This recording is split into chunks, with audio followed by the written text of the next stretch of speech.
Get that sandwich out of your pie hole and listen up, dirtbag. It's time for Mail Call. It's Mail Call once again. And I have a whole bunch of questions from you people about things that you've seen on the History Channel. Rob C. from Little Rock, Arkansas, wants to know about all the different pieces of medieval armor that knights wore. Well, that's a heck of a question there, Rob C. Did you think of that all by yourself? I'm only going to go through it one time, so you better pay attention. If you ask me, it looks like knights could go all day wearing one of these metal cocoons.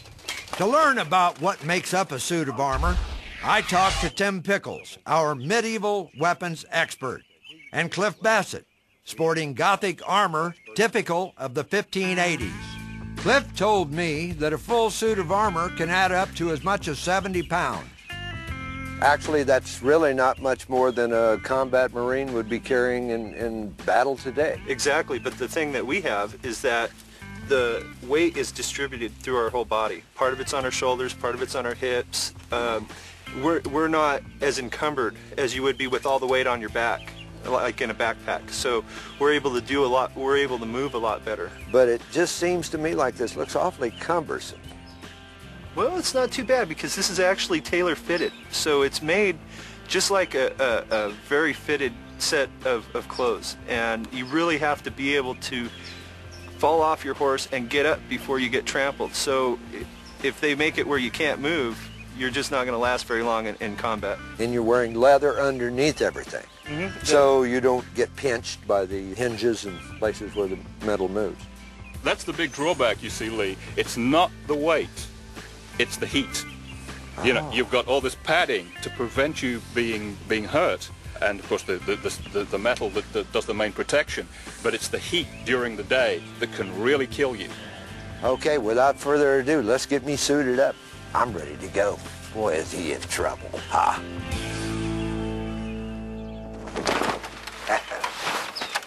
You know, these shoes are a bit uncomfortable, but I guess if I had the option of either wearing these shoes or having my foot cut off, I'd wear the shoes. Good decision. Now, of course, the squire that's assisting you is not just a servant. This is a knight in training. His family would have loaned him to you so that he can learn about chivalry. He can learn how to serve, because the idea was only when you know how to serve can you know how to command. So the squire is going to be a warrior. Oh, yes. So, it's OJT, on-the-job training. Exactly. The squire lashes on the different pieces of armor over top of a padded suit called an arming jack. It's kind of like medieval long johns with a bunch of straps and buckles. Each of these parts has a foreign name, so you gotta bear with me here. Protecting my coconut is a helmet called a sallet. On my neck is a gorget. The breastplate and matching back piece together are called the cuirass. The part protecting my shoulders is called a pauldron, and the vambrace on my arms with the cowder covering my elbows. Strapped to the cuirass are the tassets to protect, well, you know. The poline guards my knees. The greaves are kind of like a catcher's shin guard, and I take my sabatons in a size 11D. My freedom of movement is pretty good. Agility is there. I actually feel like I've crawled up inside of a stovepipe, but you know what? I feel very protected wearing this.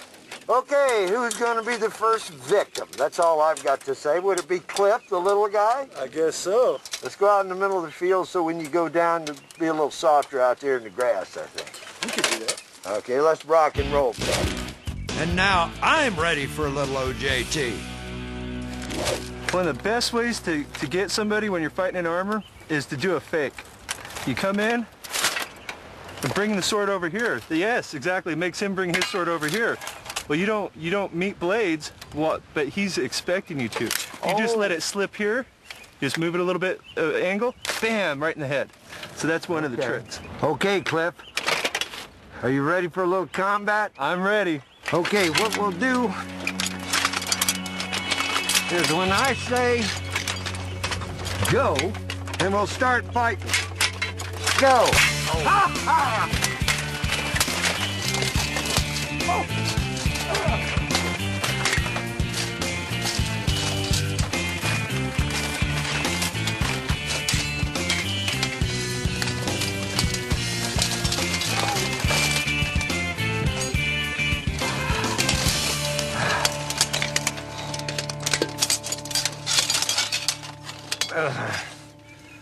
Okay, viewer, I hope that answers your question.